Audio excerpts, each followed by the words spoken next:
Today I'm going to show you how to program a Paragon Kiln Sentry 5 controller made by Orton.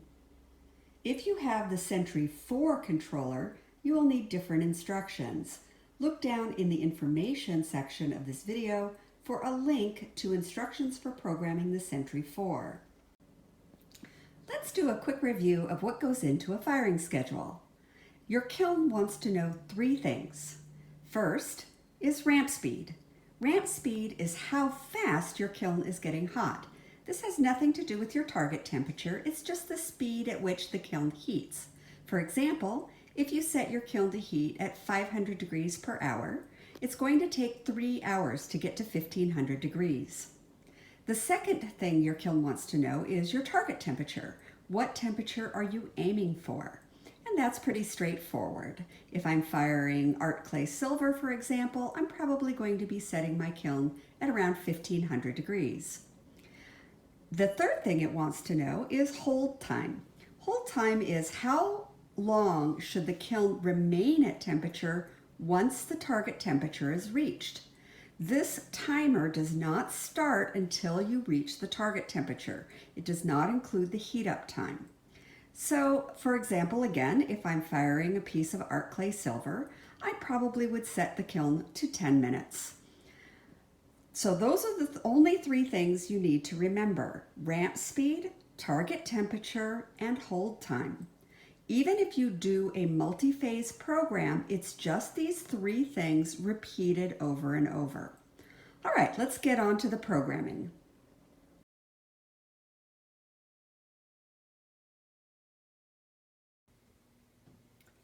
When you first turn on your Paragon Kiln with the Sentry 5 controller, it has to go through a boot up. So you'll see these little lines, and eventually it'll go to idle. So you need to wait until it's displaying idle and the temperature inside the kiln before you start programming it. So it's going to be flashing idle on those little lines for a bit. Just be patient. Eventually it's going to show you the temperature inside the kiln, and now it's ready to program.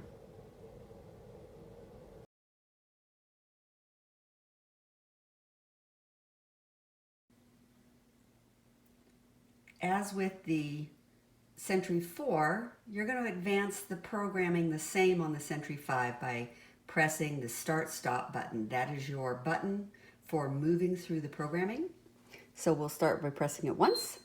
And the first thing it wants to know is, do you want to use a preset speed, or do you want to do a custom program with multi-phases possibly?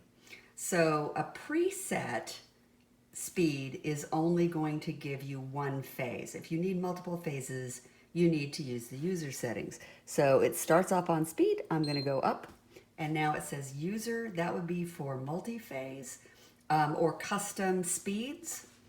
And then if I hit up again, it just goes back to speed. So it's just going to use the up arrow to toggle back and forth between presets and programming. When I hit the Start-Stop button again, I'm going to do a preset here. Now it wants to know what speed do I want to go on the preset. So preset 5 is full speed. I'm going to go ahead, and speed 1 is 200 degrees per hour. That means that it would take 5 hours to get to 1000 degrees. Preset 2 is 500 degrees per hour. It would take 2 hours to get to 1000 degrees. Speed 3 is 1000 degrees per hour. That would take 1 hour to get to 1000 degrees. Preset 4 is 1500 per hour, and preset 5 is full speed. That means get hot as fast as you can. Probably only takes about 10 or 15 minutes at full speed to get to 1000 degrees per hour. The next thing it wants to know is, what temperature do I want to go to? And I've got it set for 1600, but I can set it for anything I want. And that is my target temperature. It has the speed is how fast it gets hot. the target temperature is what temperature I'm aiming for. So right now I'm aiming for 1600 degrees. Now it wants to know how long do I want to hold. And I've got it set for 10 minutes. So if you see the little decimal, anything to the right of the decimal is minutes, to the left of the decimal is hours.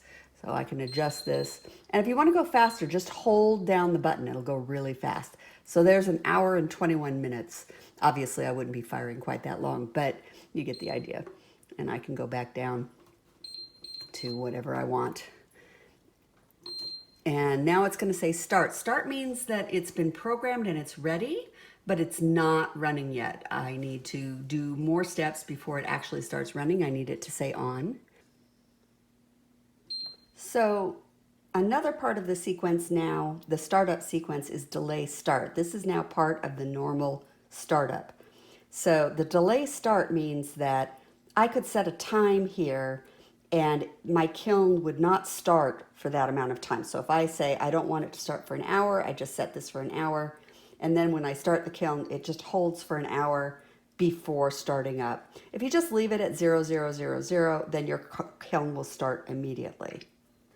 So when I click start stop again, that's when the kiln is going to engage and your firing will begin and the display will say on. There's a new fail safe that I want to show you. You can't scroll past on accidentally. So I'm going to click on. Now, if I hit it a couple more times, notice that it's not changing. All right, did you hear that click? Now the kiln is running. Once the kiln is running, and if I need to stop the program, then I can stop it, and it's going to say abort. So if you need to stop it, if you didn't mean to start it, just wait for it to click, then hit start stop, and then it'll stop. The nice thing about this feature is that I used to do this all the time. I was trying to start my kiln, and I'd get rushed, and I'd hit that start stop button just one too many times, and I'd be back to idle and have to go through it again. With the new kiln with the little fail safe on it, if I hit the button one too many times, it's not going to go past on, not until the run button is lit and it's running.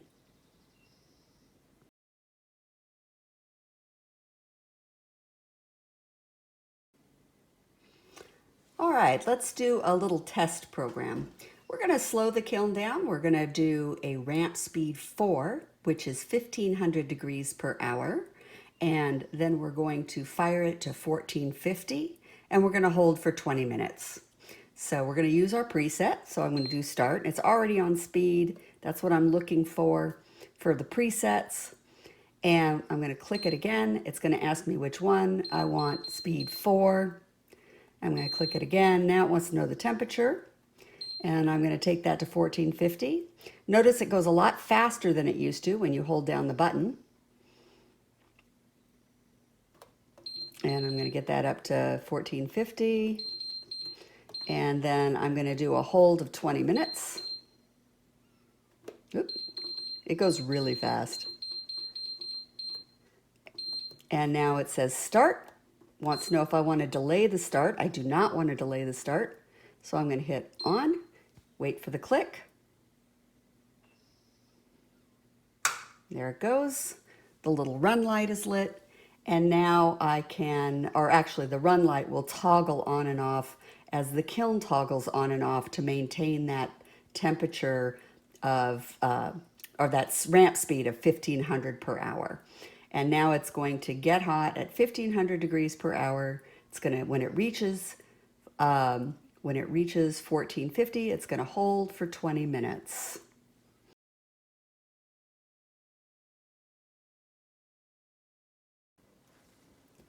Let's go ahead and explore the custom programming. This is what you'll use when you want to do multi-phase programs. It's also a great way to program in things that you do all the time, so you're not constantly having to change your presets. So I'll start by hitting start stop, and it's on presets. I want user, so user is where my custom settings are, and I'll select that. Now it will let me choose which program I want to set. And in the old Sentry 4, I think there were 4 or 5 custom programs, but I've got a surprise for you as we go going through this. You'll notice it keeps going. There are actually 25 custom programs. So you could have everything that you like to do pre-programmed, and you would just go to the number that you like rather than having to redo your presets all the time. So let's go ahead and we'll program in number 14 here. And it's going to start with ramp speed 0, and they all start like that. And it's going to say 1 because it says it's phase 1. And we'll put in a random 2 phase just so that you can see how it works. So we're going to do a ramp speed of full. Now I don't have to go up, up, up to get to full. I can just use down. One more click, there I am on full. And let's say I'm going to, so then once I've got that, I'll hit start stop, and now it wants to know what my target temperature is. It always defaults to 32 when you haven't programmed it. Once it's programmed, it'll remember what you put in. But again, I'm going to use the down arrow because it's a little faster. And let's see where we end up. Okay, good enough. So there I've got full speed to 1637, and I'm going to hit start stop again. And now it wants a hold time. Let's go ahead and throw in a few minutes. All right, it's 30 minutes or 31 minutes. And then I'm going to hit start stop again. And now instead of going to start, now it says ramp speed 2. So this is where it starts the second phase. So if I wanted a 2-phase firing, this is where I can do that. Or I can do a 3-phase firing or 4-phase firing. For glass, there's often multiple phases. And there's other projects that I do that have multiple phases. So if I leave it at 0, it's going to know that I'm done. But if I put in a ramp speed, then it will continue on. So let's go ahead and let's say my second ramp speed is going to be 1500 or thereabouts, close enough. And then I'm going to hit start stop. It wants to know what temperature. Again, it's going to start at 32. And let's say I'm cooling my kiln down. This is a cool down phase instead of a heat up phase. So I'm going to cool it to 1000 degrees.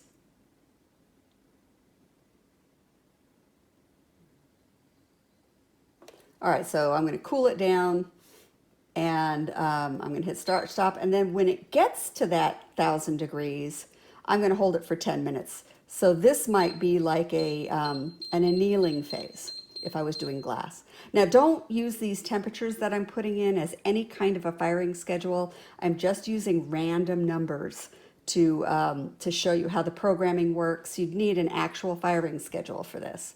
All right, I'm going to hit start stop. Now notice it says ramp speed 3. So this is where I could put in a 3rd phase. But let's say I'm done. I don't want to put in anymore. It will take up to 20 phases. I cannot for the life of me imagine what you would need 20 phases for, but it will do 20 phases. But I'm done at 3. As long as I leave this at 0, it knows I'm done, and it goes to start. And from there, I can turn it on, and now it's going to start firing. Now, did you notice that this time I did not get the delay start? The reason is there's a way to turn that feature off, and in the next section, I'm going to show you that.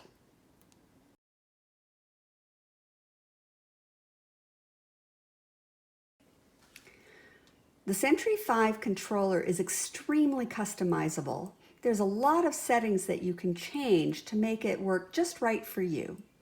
One of the first things I wanted to do was turn off the delay start. I don't use delay start. I don't start my kiln until I'm ready to run it, and I was annoyed at having to go through delayed start from start to on. Fortunately, that's something you can turn off. When it's at idle, instead of hitting start stop, hit the up arrow. This is going to bring you to the delayed start settings for the kiln. Now hit start stop, and it's going to ask you what your defaults are going to be. I'm going to go up arrow until I get to off, and I'm going to select off. I have just turned off the delayed start for my kiln. And now, after it gets to start in my programming, the very next step will be on, and it will no longer ask me if I want a delayed start.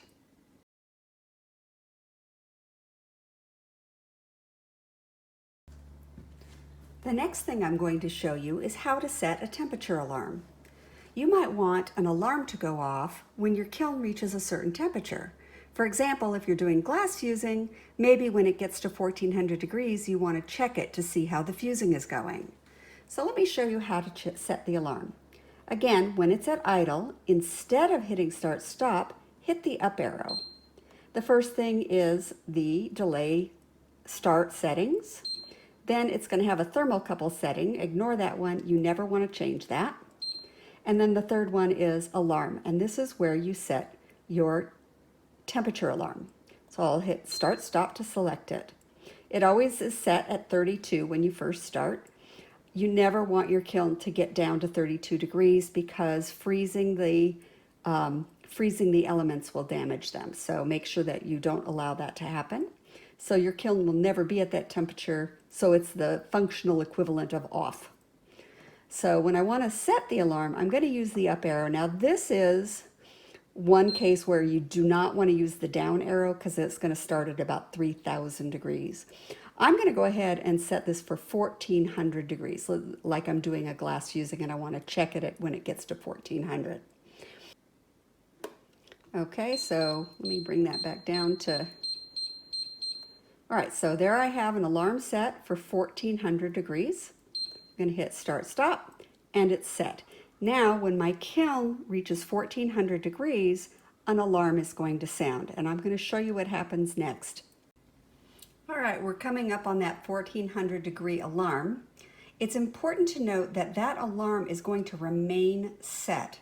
It's going to go off every time your kiln reaches 1400 degrees until you reset it. So if you're just doing a metal clay firing or something where you don't need a temperature alarm, you need to be sure to shut it off. And there are two ways to do that. One, you can reset it back down to 32 degrees, which is the functional equivalent of turning it off, or you can take it high. I set mine at 1850. I never fire anything that high, so the only way that that would go off is if I had a runaway kiln. So it's kind of nice to have that high temperature alarm set so that if something goes wrong with your kiln, you can catch it before it burns up your elements. The highest I ever fire is 1800 degrees, and so setting it at 1850 gives me a nice little cushion, and if that alarm were to go off, I would know that there was something wrong. All right, we're getting close, and just a few more degrees, bing. All right, so there's our high temperature alarm. To turn the alarm off, the first thing you want to do is select the down arrow. That's going to turn off the alarm. However, the kiln is still running. You can see the run light is on. The temperature is continuing to go up. But the alarm is going to keep flashing unless you do something to change it. So I'm going to show you that even when it reaches 1450, it's going to keep flashing like this. But you can turn it off. I'll show you in a minute.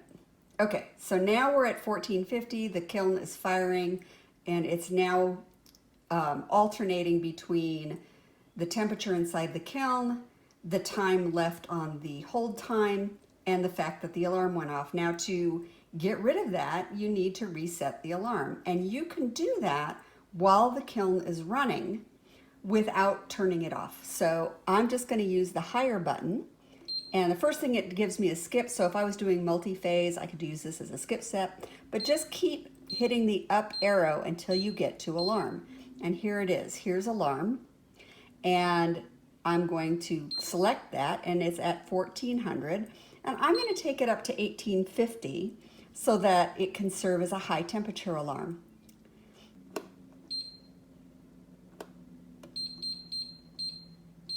All right, so now I have it at 1850. I'm going to hit select, and it's going to go back to the firing. Now the alarm isn't flashing anymore, and it's just giving me the temperature inside the kiln and how much time I have left on my hold time. At no time did I turn it off. It continued firing through that entire sequence. The kiln can do a lot of other things. There are a lot of other ways to customize it and to change the programming while it's firing. I'm going to include a link down in the information section of this video that's going to take you to the user manual, and you can find all kinds of other tips and tricks in the manual. I hope you've enjoyed this video, and I'll see you next time.